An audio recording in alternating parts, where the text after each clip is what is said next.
We are very excited and grateful to have Majid Mark Hoch with us today. Dr. Mark Hoch, MD, is a graduate of the University of Spiritual Healing and Sufism with a concentration on spiritual ministry and Sufi studies. Majid is a Muqaddam in the Shadhiliyya Sufi Tariqa of our beloved guide, Sidi Mohammed al-Jamal. He integrates spiritual healing into his medical healing practice in Asheville, North Carolina. As a physician, he's been passionately involved in the holistic health movement since 1986 and is a founding diplomat of the American Board of Integrative Holistic Medicine. He is co-chair of the past President's Council of the Academy of Integrative Health and Medicine, an international multi-disciplinary organization devoted to improving all aspects of health for all people.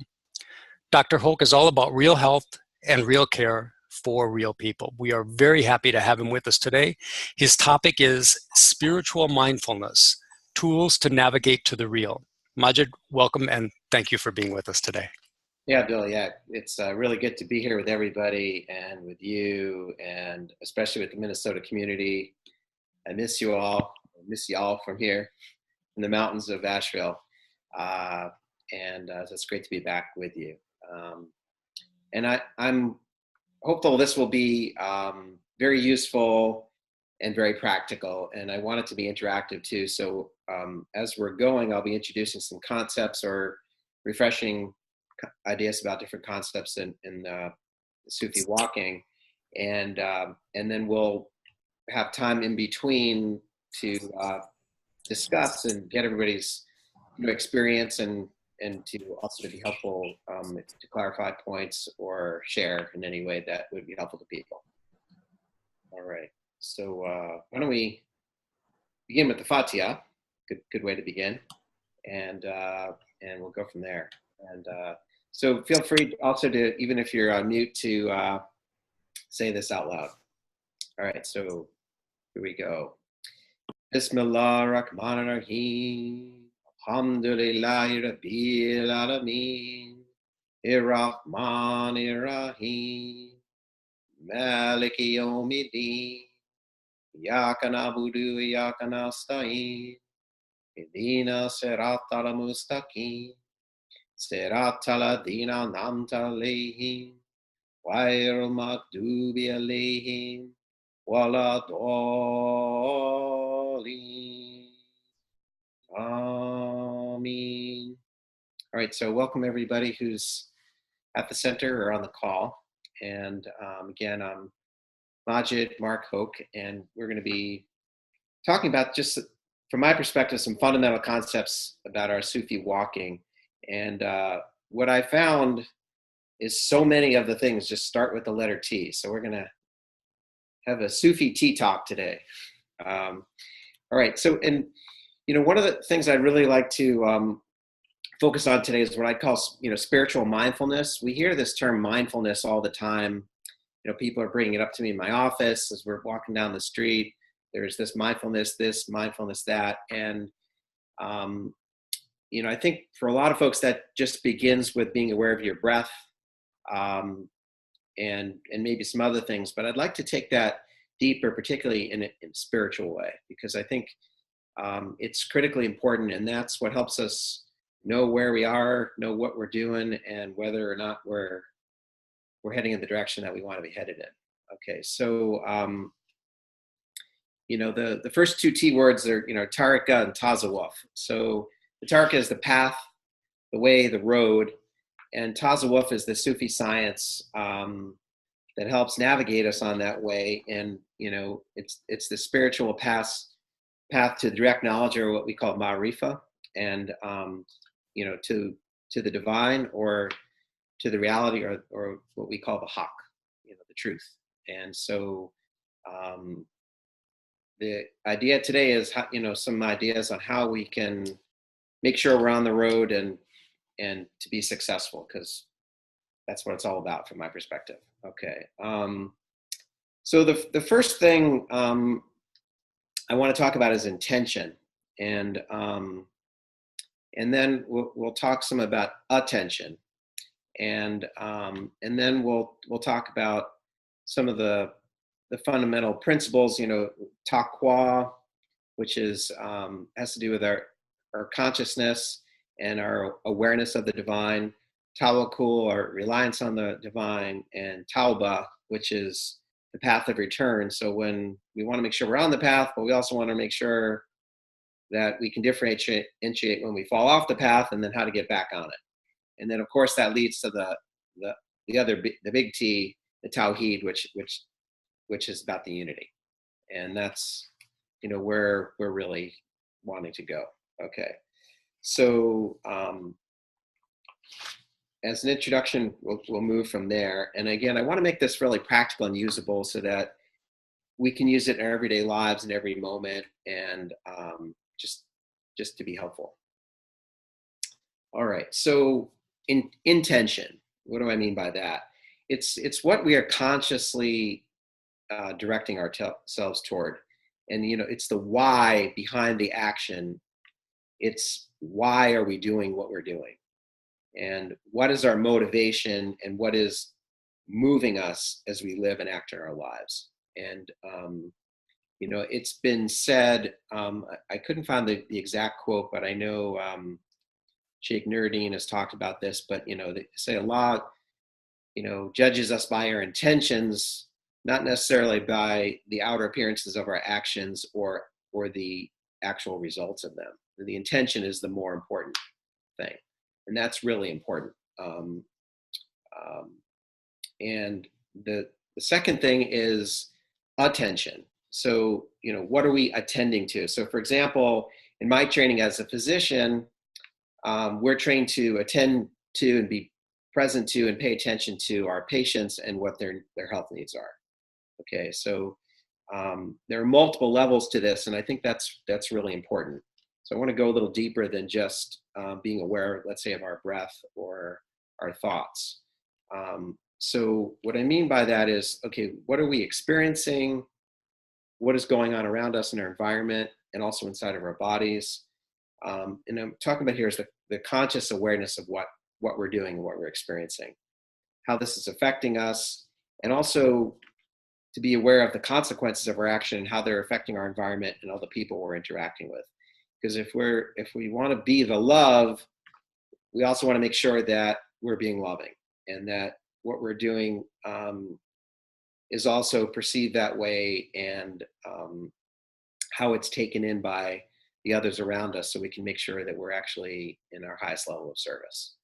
Okay, so another way of looking at that is just staying awake to what's really going on. And one of my teachers, Gary David, who has a PhD in epistemology, which is how we make meaning in life, he calls it WIGO, W-I-G-O, what is going on. And so we want to be present to that. All right, great. So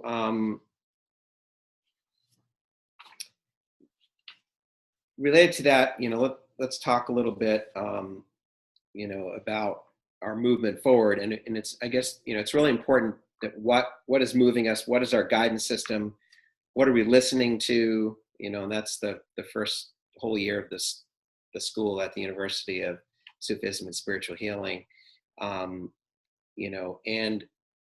to put it in modern parlance, are we on the real path? Are we listening to the real? Are we listening to fake news and following some other path? That's just a different way of stating the obvious, or the more classical way of looking at it. And when I'm talking about fake news, are we listening to our inner self-talk? Are we listening to the world, or are we listening to the voice of the fire, which is actually guiding us in the wrong direction totally? Okay. And later we're gonna just talk about how we're perceiving what's going on with our body sensations and clues on how we might differentiate between all those things. Okay, great. So the first thing I just want to open up, does anybody have any questions so far about the concepts of intention and attention? And if anybody had any questions, I'm happy to take this into a discussion. If it's clear, we can go on to the next thing. If you have a question, you can unmute your microphone or hit *6 if you're on a phone. Okay, great. So looks like it's clear. Hopefully it is clear, inshallah. Okay.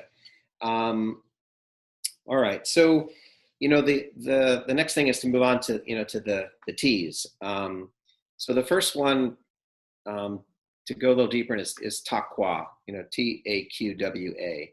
And, it's the consciousness we're existing in, and it really means, are we God conscious of the divine, and what divine is asking of us in our lives and also in each moment. And then it also often translates into, what we guard ourselves with. You hear this frequently in the scriptures, to guard yourself from within and without. And that's what we're talking about here. So, early in our walking, or in more common parlance, you might hear this described more as the fear of God, or the Hof, that it's KHAF, and I want to take that a little deeper, because my experience in my walking is, we certainly, like Rabia, we want to move far beyond just fear of the fire, or fear of doing things wrong, or being afraid of punishment. I'm talking about much more than that. And, ideally, we're then moving on to doing our best and creating goodness, and then even beyond that, to not care about the garden or the fire per se, like our beloved Rabia, was a great example of, and moving towards, just the unity and the highest and the best adab, the best ethics and politeness that we can live in. And so that's what I'm talking about here with the Taqwa. And I think just a really important thing one thing I really love about this path is, what God is guiding us to, is all out of love, and it's all for our best, for our best in our being now, and our best in our being in the future, and also in the other worlds. And it just, the mercy and the beauty and the grace of that is constantly filling my heart. And I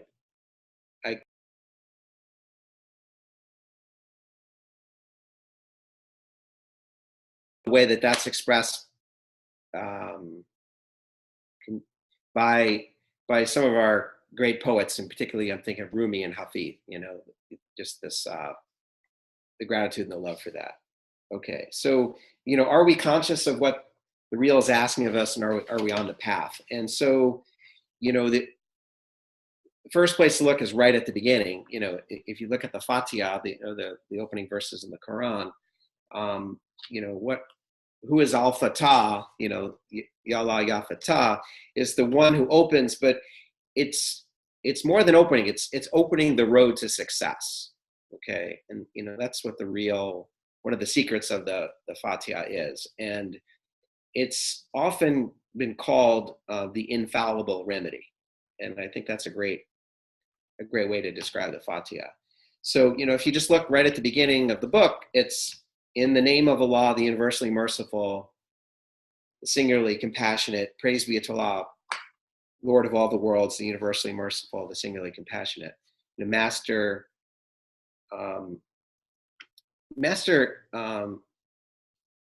Sometimes translated as the day of judgment, but Malik Yadom Deen. The Deen is the spiritual path. It's how we're living our life. Is, I think, would probably be a more direct translation. I don't claim to be the highest scholar on that, but that's what the Deen is referred to. Is, you've heard some people were named, like Hafiz the poet, his real name is Shams al-Din Muhammad, the light of the path. Okay, and then you alone do we worship, and you alone do we ask for help, and that's going to get into the tawakkul that we'll talk about later. And then it's asking, guide us to the straight way, the way of those that you have blessed, not the way of those who have your displeasure, of those who've gone astray. So it's like, boom, right at the beginning, that's right there. And then if we go, the next verse in Baqarah, it talks about the muttaqin, the ones who guard themselves from within and without. And the third verse in that surah is this is the book in which there is no doubt guidance for those who consciously guard themselves for the sake of Allah, the muttaqin, or the people of Taqwa. And there are numerous examples if people later want. I can share many examples in the scriptures about these particular concepts. But I think just starting from there, right at the beginning, it's like bang, it's like right there. These are, again, fundamental concepts right at the beginning of the book. Okay. So how do we stay on the straight path, and how do we know what that is even? So we've been given many tools for that. The scriptures that were handed down, throughout the many traditions, whether it's the Torah, whether it's the Gospel, the Quran, and also the messengers who brought those messages that came from the divine message of divine books. So we have the prescriptions that are written, we have the prescriptions that are the example from the messengers, and there are many different spiritual practices that are all of great value. We might get messages from the angels, we might get our tajallis, or in English would be a theophany, which is a direct message, a clear message from the divine, guiding us in each moment.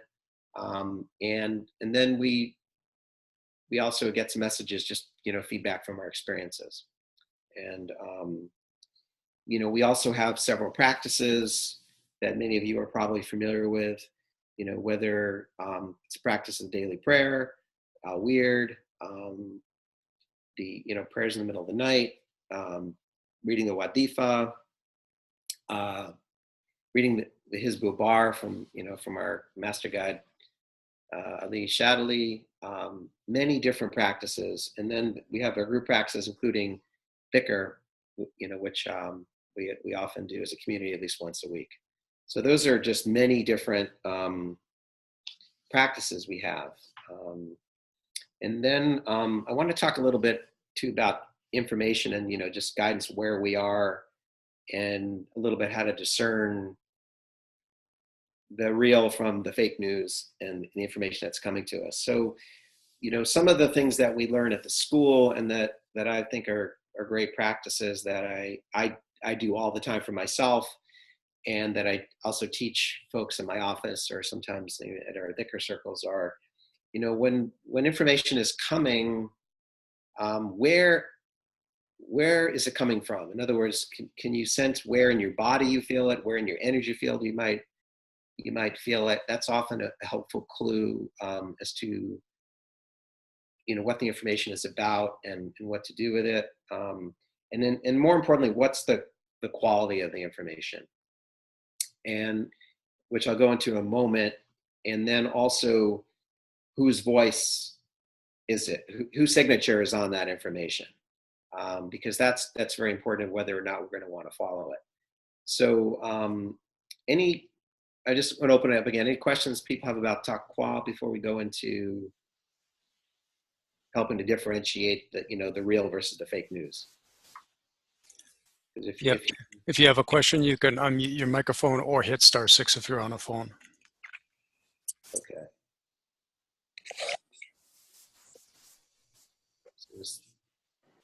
Did I see one light up, or no? It turned purple. Yeah, somebody unmuted themselves. Safia? Safia, did you want to speak? Oh, no, I'm sorry. I'm just trying to figure this out. It's okay, right. We all are. Well, I'm so excited to hear your voice. Okay. Could you say more about how you discern the good from the fake messages? Sure. Yeah, thank you. Yeah, so I would call this kind of differentiating voices, and I'm also happy to share my notes, which I can send to Abdul if that's helpful, if anybody would like to have this just a little written form on it. So again, when we're tuning into guidance, we want to be clear,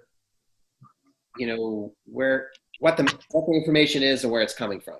Okay, so one of the ways is the information consistent with what's written in the divine messages, and is it consistent with the teachings from the messengers? So that's one critical thing, and it's always very important, because even when something sounds really good, including if it's giving you a tremendous amount of power, if it's going against those things, not only beware, but stop.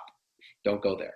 We'll talk about that in a moment, a little bit deeper. So one of the things, that I think is very helpful is when I go into my heart about all these things, is how is it feeling in there? Okay, so, and this comes some from teachings at the university, but it also comes from years of sitting with this and practicing with it. So what I found personally, which I also find very consistent with the teachings at the university, are, if the feeling is empowering, especially if it's loving, merciful, kind, warm, expansive, and just, it's very likely coming from the divine, and it's very likely going to be the message of the truth. You might still have to discern, but those are some really helpful things, and that expansion is going to come also maybe with a little bit of sense of warmth and with a sense of peace. That's really important, okay? Because sometimes we'll feel expansion that comes along with excitement, and I'll go into that a little bit later, which may or may not be such a good thing. So if you're feeling that expanded feeling, it's coming with a sense of deep peace, and again, justice, mercy, love, kindness, all those things.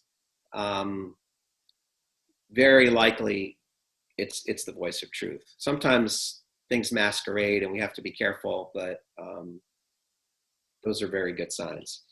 On the other hand, if it's disempowering, down-putting, cruel, causes contraction, is unjust, and especially things that are causing separation within ourselves or between us and other people, it's contradicting what's written in the holy books. It's contradicting the sunnah, the examples of the messengers. Very likely fake news. Don't go there. Okay, those are really strong, clear signs that you're off the road. Okay, that's my experience. And then, so I want to speak a little bit more about refining that maybe that experience of expansion, and to go into that again. If it's leading to peace and contentment, that's a good sign. A lot of times, from an affective psychology standpoint, the affects of interest or excitement are generally a good thing. So interest, is hopefully leading you down the road to greater success if your interest is in the right direction, if your intention is right. These things, in the good sense, are going to cause an expansion or rest in the heart. You have to be a little careful with the excitement one, because sometimes, excitement can be expanding, but it also can be destabilizing. And we need to make sure that it's really, if we get excited about something, himma, we might call it, is it for the right thing? So if it's just going to be like fulfilling some personal desire, and we check in and it's really, heading more towards greed, and it's more about self and me instead of we, you got to be really careful and keep looking at that. Because sometimes, we get excited about things that aren't good for us. And, addictions are a clear example about that. And it's not necessarily a bad thing, but it's something we need to be a little more careful and differentiate with. Okay. And it's just the same thing you've heard, from grandma too. It's like, if it sounds too good to be true, that probably is too good to be true. And your financial advisor will give you the same advice.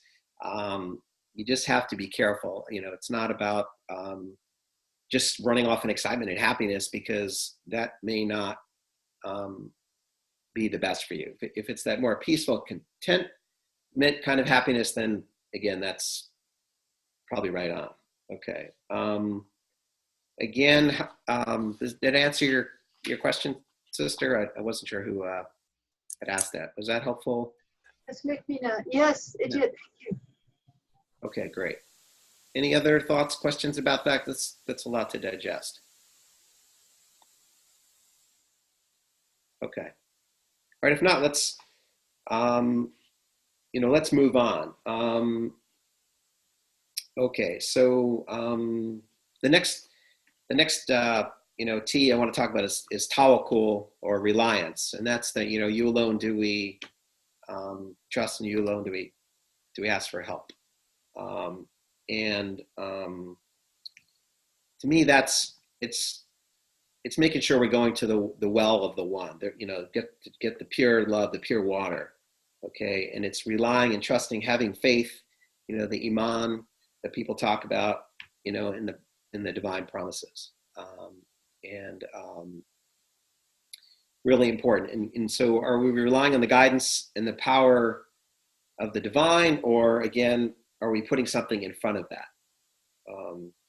And what I mean by that, a lot of times we'll have filters about how we perceive things.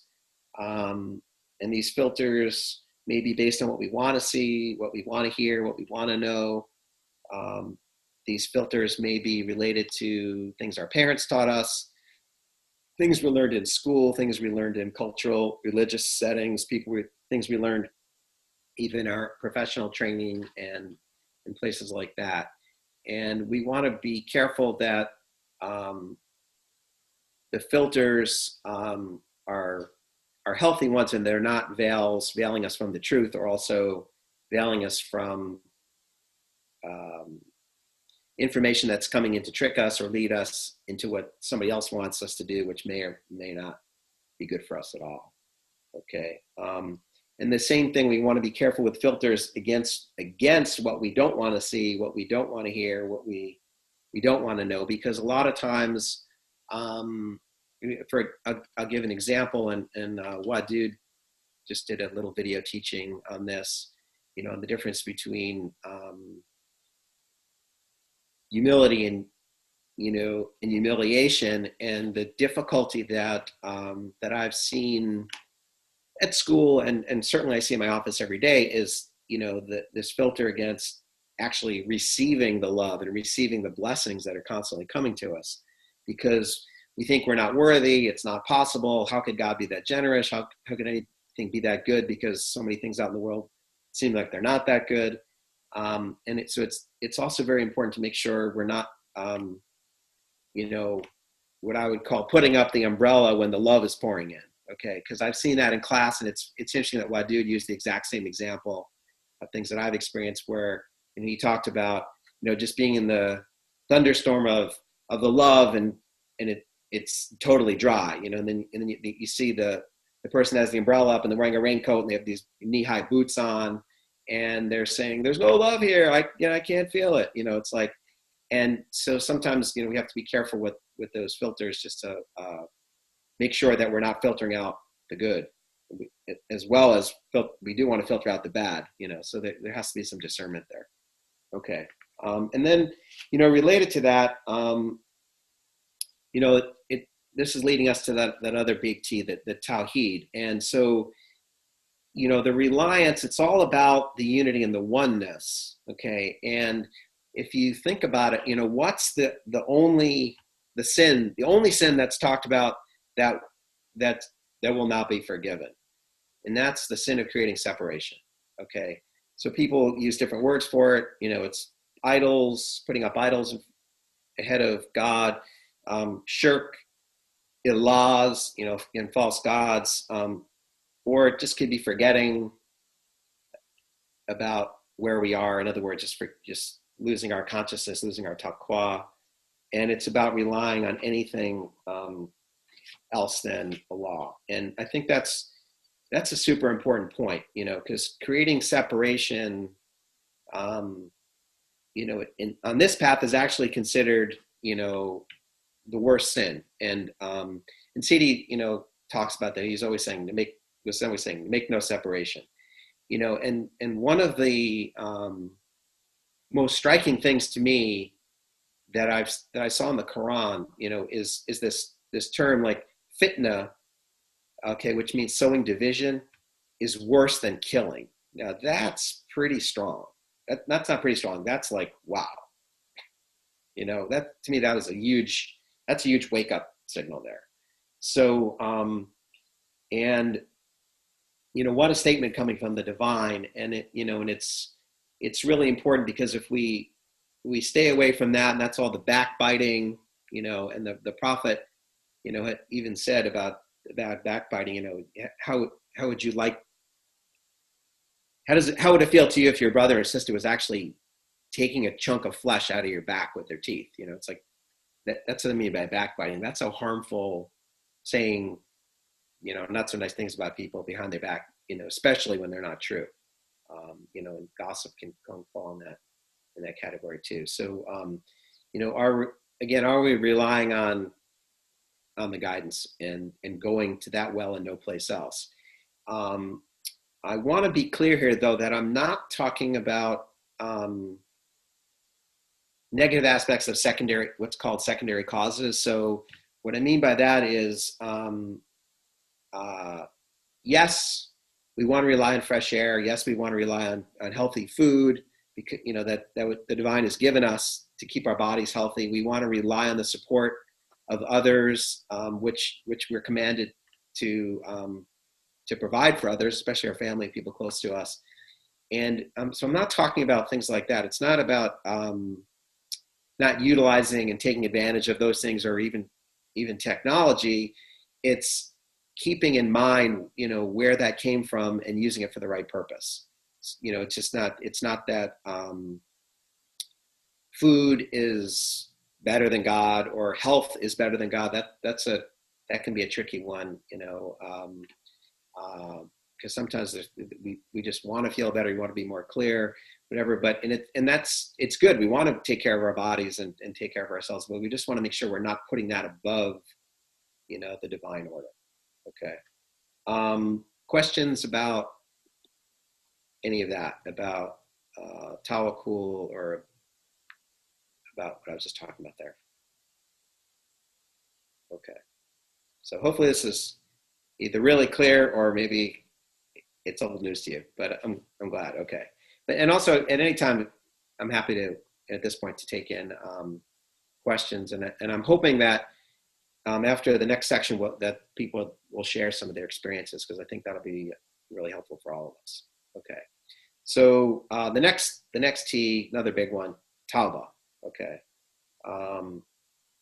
So Tawba is all about, what do we do when we realize we're off the path, or we didn't do our best, or we realize we've been unjust to somebody, or even if we just discovered something new based on our experience, or a teaching, or a tajalli that comes to us. Okay, what do we do with that when we realize we could have done better?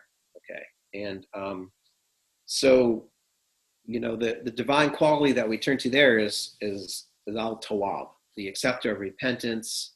And I like the way Fauzia, who'll be speaking to the group very soon, talks about that in her book. And I hope people know the divine names, the 99 names of the one love.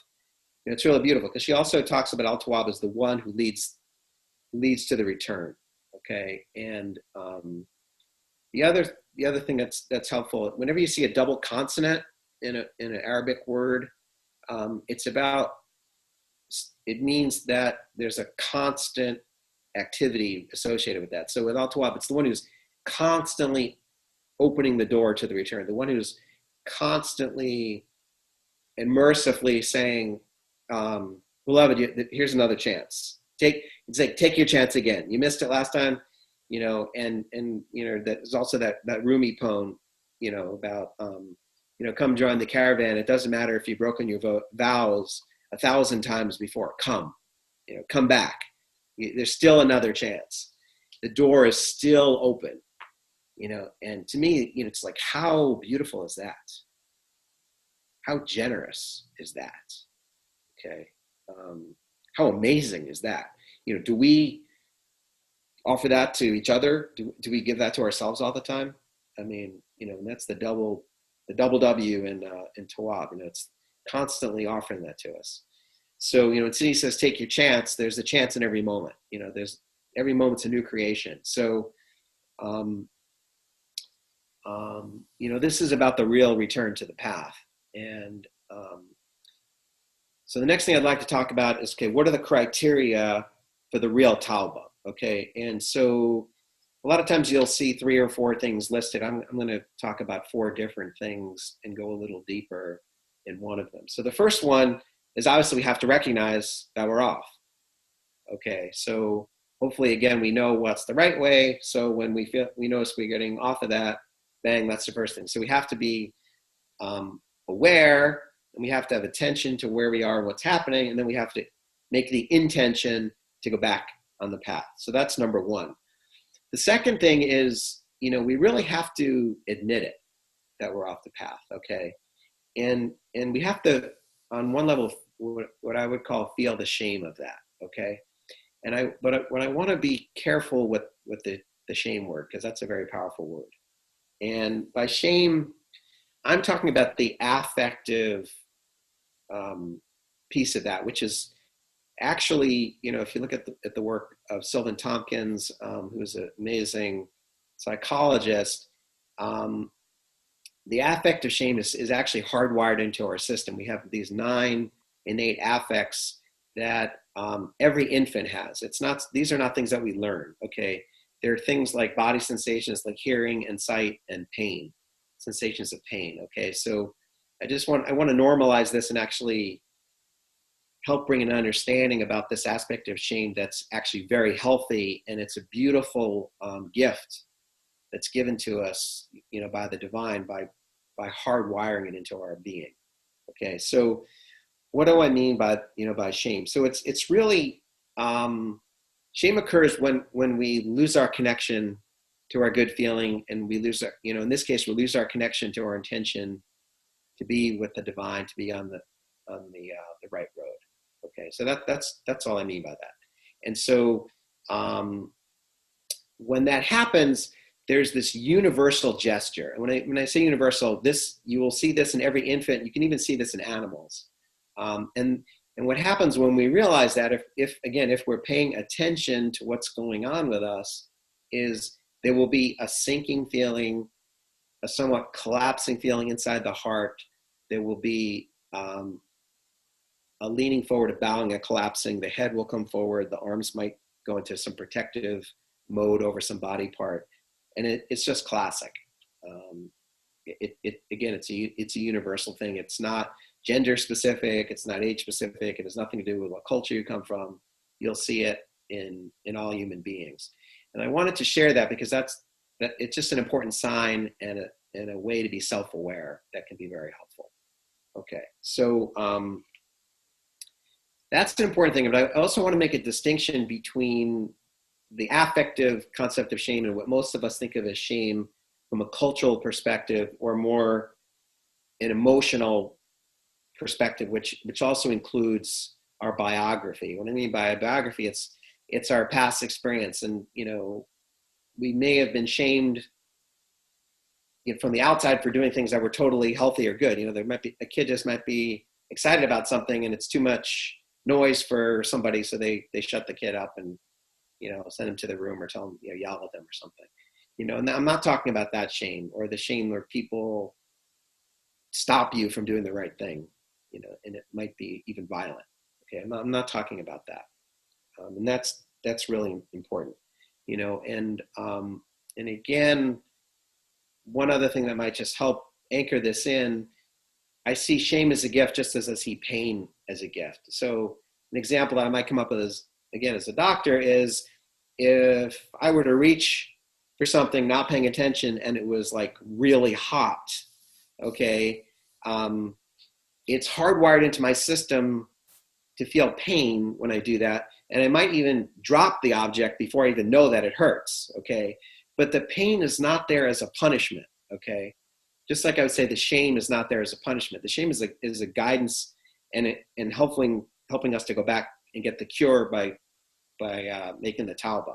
You know, so the example again with the pain is I pick up the hot object. If I'm not paying attention and I didn't have the mercy and the gift from God to have pain in my body, I might pick that up and I might be talking to you, and then like you or I might notice smoke coming out of my hand or some like really foul smell coming out of the room, and you're like, what's that? Oh, my hand just burned off, you know?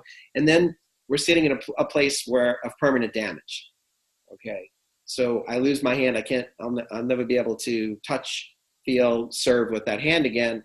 It's the same thing. If we don't pay attention to the shame that's given to us as a mercy, we're much more likely to keep going in the wrong direction and harming ourselves. Not only harming others, but we'll cut ourselves off the path, and we'll cut ourselves off. Okay. And, you know, on the path of life, you know, I don't mean to sound morbid here, but on some level, we're all heading towards destruction. Okay. But on the Sufi path, what we want to do is we want to annihilate. We want to do the Fitnah, right? We want to die before we die and let go of all the imperfect aspects of the self and all the things that aren't true. Okay. If we don't do that, we'll get destroyed in another way, but it's not going to be too pretty. Okay. So I see the shame here as, again, it's a mercy, help us back on the path, you know, and get back to where we need to go. All right, any questions about that? Because the whole concept of affects may be a little bit new to people, and just like the idea, like talked about the excitement before, that's another affect. You know, the difference there is, you know, we're the gesture is the opposite. We're going like this. Our hands are reaching for the next thing. We're almost like running into the future. So that's another example of an affect. Okay. Questions about that? That concept landing comfortably? Okay. All right. All right. So then continuing on, you know, with the Tawba, the next step is, after we realize and acknowledge that we're off the path, is again to make the intention to go back on the path. So, and to do our best to resolve not to repeat that same mistake again. Okay. And that's all that's being asked for us in that step. Okay. It's not an expectation by God or for us to expect from ourselves that we're going to all of a sudden, I realized I made a mistake. Now it's clear to me I'm going to be perfect going forward and I'm never going to make a mistake again. That's not what we're talking about here. Okay. So the Tawba is the intention to return and do our best going forward. Okay. And it's a realistic and honest intention. And we want to be careful, again, not to ask too much of ourselves and expect perfection, because, you know, there's other teachings, you know, Allah said, you know, I created you to make mistakes, you know, but it's this idea that, you know, we're constantly working on perfecting ourselves, but not expecting to be perfect. You know, that's only for the divine, and hopefully we continue on that path, and, you know, and work on our ihsan, our excellence, the beauty of our actions, but it's not about anything more than that. Okay. And then the last piece, which we talk about some, but maybe not so much at the school, is also to seek the inner purity. Okay. And, you know, in other words, if we're off, we want to make amends for what we did. And there are plenty of teachings on this, you know, that Sidi's talked about. There's plenty of teachings in the scriptures of all the traditions too. So we hurt somebody, we want to apologize. We want to make amends. If we broke something of somebody else, we want to fix it. We want to replace it. We want to you know, come back to that person in the love and make it right. Okay, that's what I mean by that by seeking that inner purity. And sometimes we're not able to do that, but we want to do our best given the circumstances to do that. Okay. And then the last thing I just want to say about Tawba is, you know, again, well, two things. One, to reiterate, the door is always open. And, you know, if you're still breathing, the option is there, the possibility is there. And, you know, as our beloved guy would say, you know, take your chance, be the child of every moment, and don't be shy about that. You know, it's this beautiful grace, this gift from the one who loves us, for that to happen. And then the last, you know, thing I'll say about Tawba for now is that what a teaching that Sidi gave all the time too is, you know, whenever you change your state, whenever you change your station, every step, every station begins with Tawba. So it's like, check in, you know, you might have just had this amazing expansion, this amazing gift. The next station is opened up to you. And what do you want to do? Make sure you're on the right path. Make your intention to go back there, attend to it, and then keep walking. And that's my message for today. All right. Questions, comments? Anybody want to share anything about any of these things from their experience, whether it's something from your life or how the teachings to work for you or somebody else? I'd like to open it up for that. If you're on a phone, you can hit *6. If you're on your computer, just unmute your microphone. Or Abdul, if there's anything you want to add to any of that, I'd love to hear it. No, I think it's a wonderful teaching, Majid. Let's give folks a minute to respond.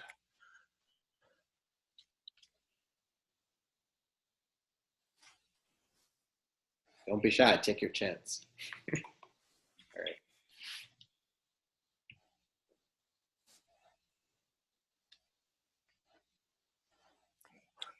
We have friends who are here today.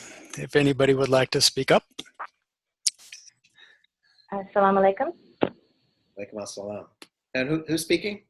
This is Muhabba. Okay. Can you hear me? Yes, Mahalo. Yeah, go ahead. Okay, great. Thanks. I was wondering if you could give a couple of examples of what you were talking about, like don't put food in front of Allah, or don't put things like diet or health things in front of Allah. Could you say more of what you meant about that? Sure. So the question's about not putting things in front of Allah. So I don't know. One of the things, you know, with Ramadan or fasting, you know, that's to me, one of the teachings there. And is when we're fasting, whether it be for food or anything else, that, you know, especially things that aren't good for us, you know, I find there's like extra divine dispensation for that. So that's one aspect. But the other aspect is there's nothing wrong with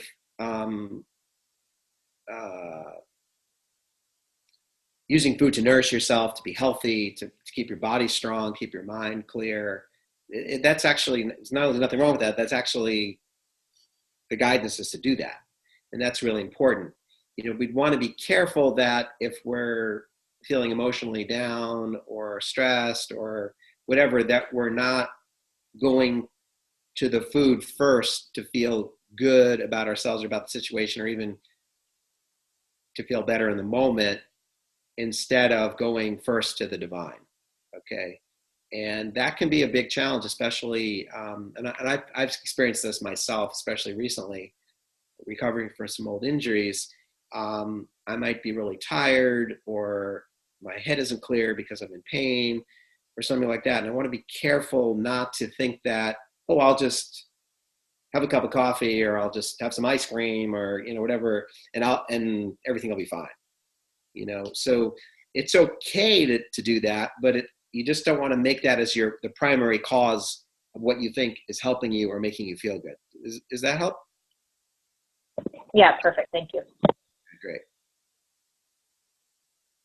You know, be grateful. Like, wow, I'm really tired, and I have to make this drive in the evening, and wow, there's a cup of coffee here. You know, that's great. Drink the cup of coffee and have a safe drive home. You know, and then be grateful that, you know, Allah made the coffee and put caffeine in it, or, you know, whatever helps you, or it could be just listening to some nice music or while you're driving your car. But it's just to be not thinking that making a law out of the coffee.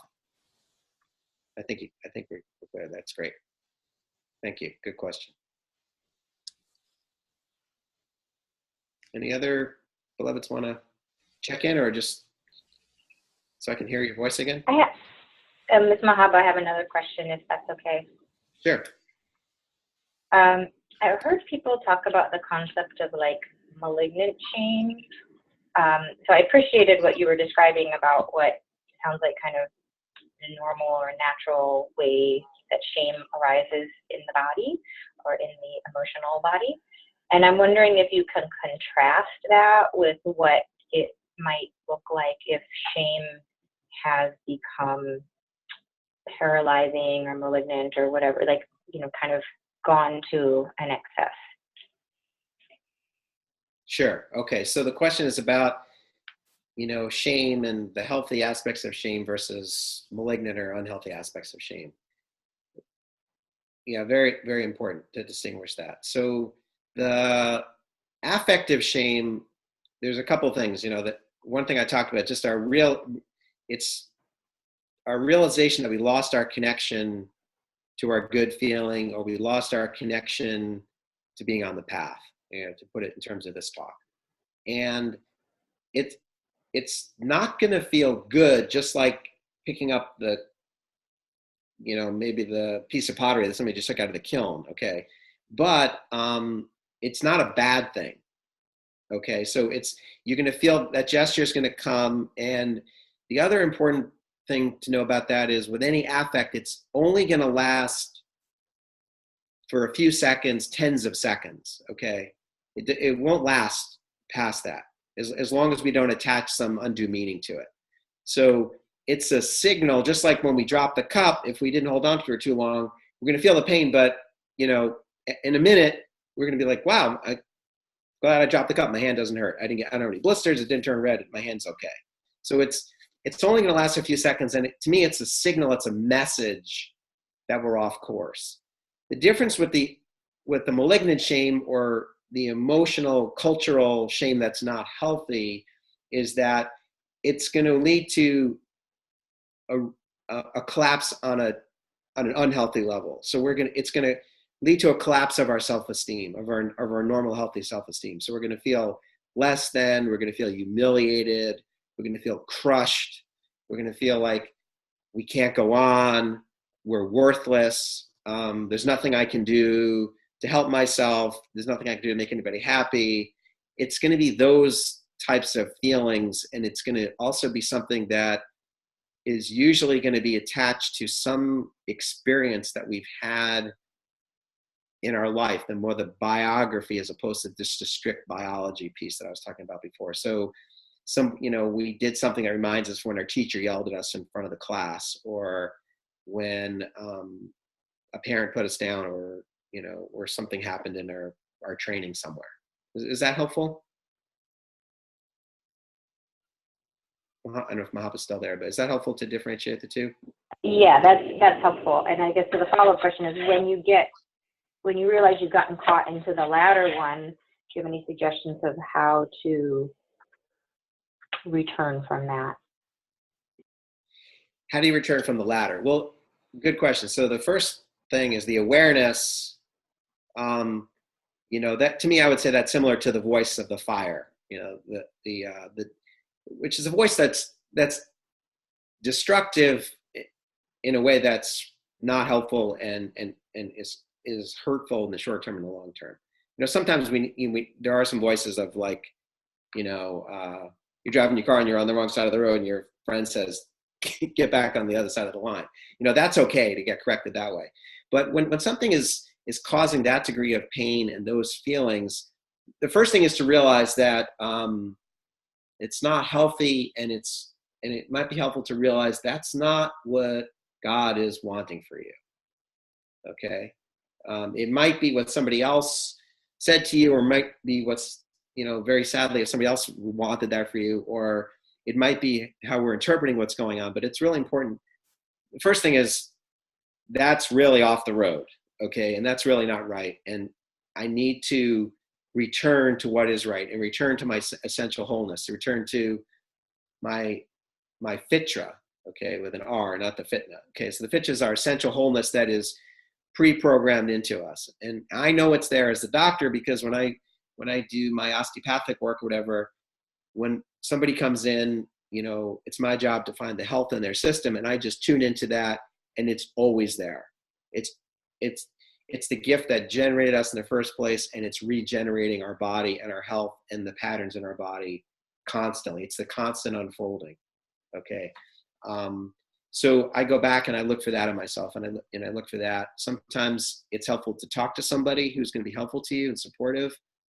It also may be helpful to, you know, to work with some of the divine qualities, which could be certainly any of the merciful ones, Rahman, Rahim in particular, Wakil, you know, the trustee, you know, and I think this is Fauzia's way of looking at al-Wakil, but it's, you know, the trustee, it's the one, you can just feel how deeply I feel this. The one who's authorized and never deserts us. The one who's always there.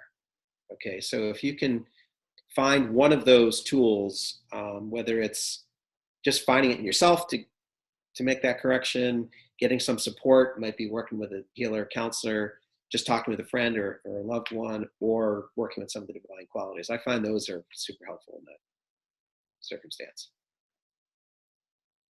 Thank you very much. Alhamdulillah. Hi, Mark. This is John Armstrong. Hey John. Good to see you, and thank you for your teachings today. Yeah, great to hear you, brother.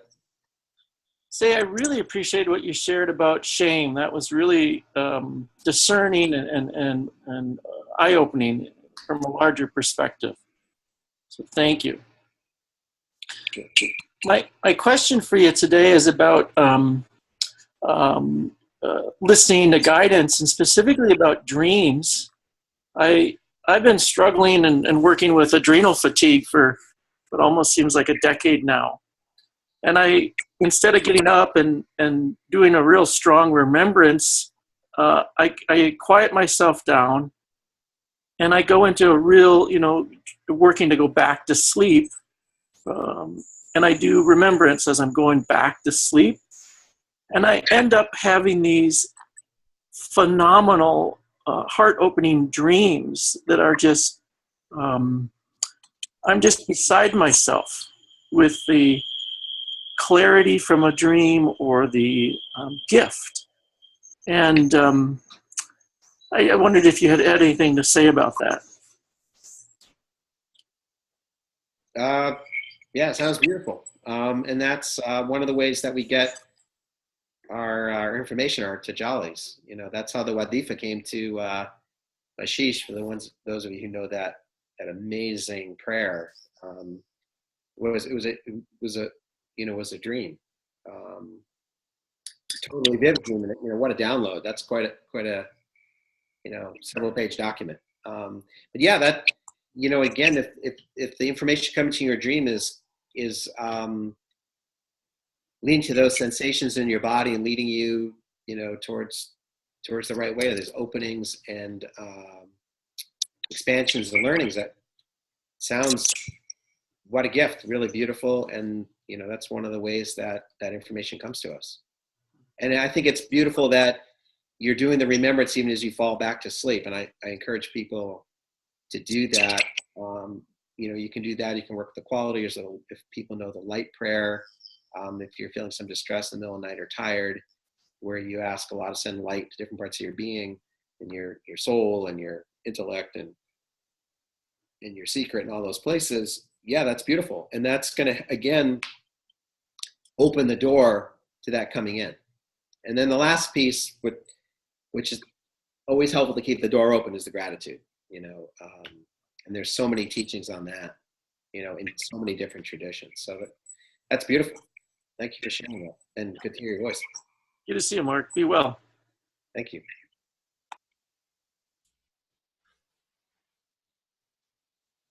So we're at time. If there's anybody that wants to ask one quick question or make one comment, now is the time.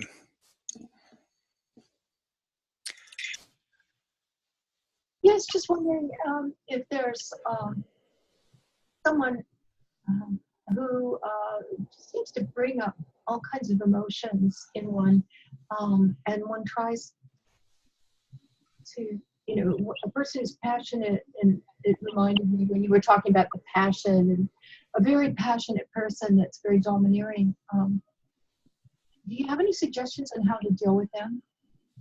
And so on.